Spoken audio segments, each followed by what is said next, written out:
Kaidok Shanmong Shanai Fashala Telemura CPIM Committee ni Bukaktai Telemura RD Block ni video ni Thani Deputation Yafare Laikha Deputation Yafarna Sekango CPIM Telemura Committee Office Buskango Kothum Laikha Koklam Shalaikha Deputation Yafarmani Noti Teyara Kothum Laimaniyo Kok Narok Faika Kucham MLA Monindra Dash Hemonto Jomatia Akosong Teifa Shalano Himan Raini Tifangbai Khorok Barok Telemura video ni Thani Kaiba Shanmung Shijak Memorandum Bo Yafre Lekha Shanmungo Tongo Regani Rang Bangrinani Lama Kaham Snamnani Nungjangai Tini Shep Shaprinani Bolongo Mayongni Yakni Hukbar Khainai Te Huk Habarogno Muthangnani Te Bolong Mayongbai Derazak Nukhungrogno Derachubarinani Te Jengferangrinani O Kaidok Shanmung Shanai Deputation Yafre Lekha Telemura CPIM ni Adong Rock Telemura video ni Thani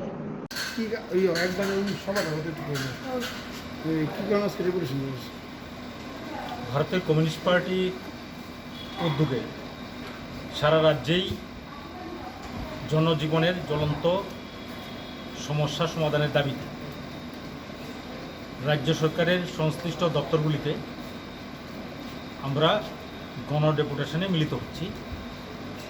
তার অঙ্গ হিসাবে Teliamura CPI মহকুমা কমিটির উদ্যোগে আজকে আমরা তেলিয়ামুড়া বাজারে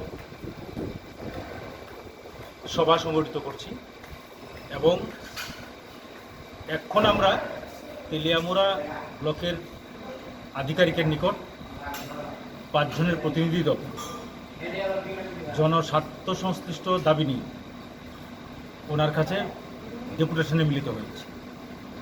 এই দাবিগুলির মধ্যে গুরুত্বপূর্ণ হচ্ছে রেখা শ্রম দিবস বৃদ্ধি করা, মজুরি বৃদ্ধি করা এবং সময় মতো শ্রমিকদের যারা কাজ করে তাদেরকে মজুরি প্রদান করা। এটা নিয়মিত হচ্ছে না, রাজ্য সরকার নজর দিচ্ছেন না, তার জন্য আমাদের দাবি। পঞ্চায়েত এলাকার যে রাস্তাঘাটগুলি আছে, রাস্তাঘাটগুলি ভেঙে গেছে এবং খুব খারাপ অবস্থায় আছে। আগের যে রাস্তাঘাটগুলি ছিল যেগুলি দিয়ে গাড়ি ঢুকতে পারে সেখানে গাড়ি যাচ্ছে না। কৃষকরা ফসল নিয়ে উৎপন্ন পণ্য নিয়ে বাজারজাত করতে পারছেন না। তার জন্য আমরা দাবি করেছি এই রাস্তাঘাটগুলি মেরামত করতে হবে। বিভিন্ন এলাকায় পানীয় জলের প্রচণ্ড সংকট,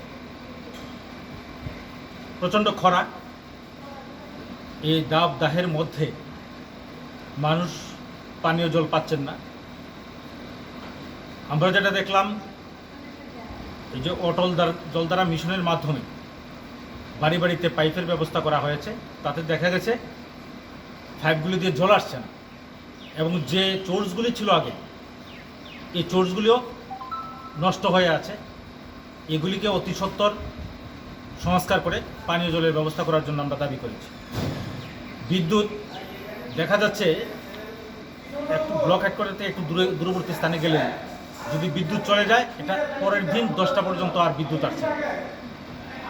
তো এই ক্ষেত্রে যাতে গ্রাহকরা বিদ্যুৎ পান এবং যে সমস্ত এলাকায় এখনও বিদ্যুতের খুঁটিগুলি ভেঙে আছে এগুলি মেরামত করে বিদ্যুতের ব্যবস্থা যাতে সঠিকভাবে 24 ঘন্টা বিদ্যুৎ পায় মানুষ, তার জন্য ব্যবস্থা করার জন্য আমরা দাবি করেছি।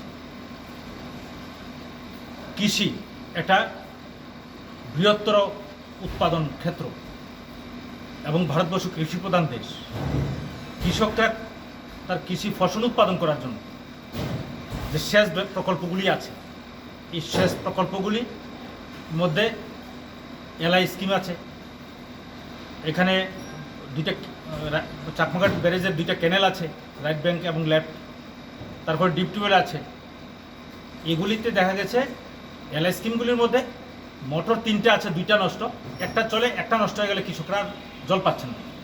এবছর বরুতে যে ধান হওয়ার কথা ছিল, বরুতে ধান চাষ করার কথা, তার 30 থেকে 35% কৃষকরা করেছে, বাকি জায়গায় জল নেই, যার জন্য করতে পারেনি।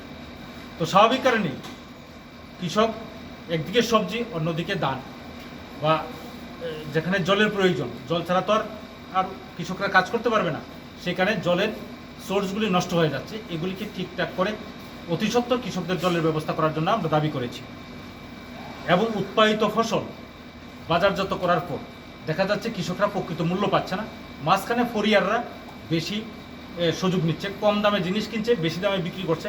যারা উৎপাদিত পণ্যগুলি খান বা ব্যবহার করেন, তাদের নিত্য প্রয়োজনের জন্য নেন, তারা বেশি দাম দিয়ে নিতে হয়। এখানে ফরিয়াররা বেশি দাম, এখানে একটা মানে একদিকে কৃষকরা শোষিত হচ্ছে, অন্যদিকে ক্রেতারাও শোষিত হচ্ছে। এই বিষয়টা নজর দেওয়ার জন্য আমরা বিডিও সাহেবের কাছে দাবি করেছি। সর্বশেষ যে দাবি, এটা গুরুত্বপূর্ণ দাবি, এটা হচ্ছে হাতি। হাতি এই এলাকার মধ্যে, এই যে চাকমাঘাট, কৃষ্ণপুর এলাকা, উত্তর কৃষ্ণপুর ও লক্ষ্মীপুর, তারপর মুঙ্গিয়াকামির এলাকা, এই সমস্ত জায়গার মধ্যে হাতি একেবারে কৃষকদের উৎপাদিত ফসল তো নষ্ট করছে, বাড়িঘর ভাঙচুর করছে, রাত্রিবেলা মানুষ ঘুমাতে পারছে না, এলাকার মধ্যে ত্রাস তৈরি করছে।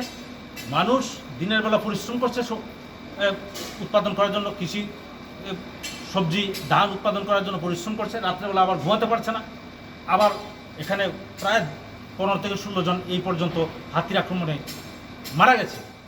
আমরা দাবি করেছি অতি সত্বর কৃষকদের আর্থিকভাবে সাহায্য করা, এবং যারা আহত হয়েছে বা নিহত হয়েছে, মারা গেছে হাতির আক্রমণে, তাদের আর্থিক সাহায্য করা এবং সরকারি একটা কর্মসংস্থানের ব্যবস্থা করার জন্য।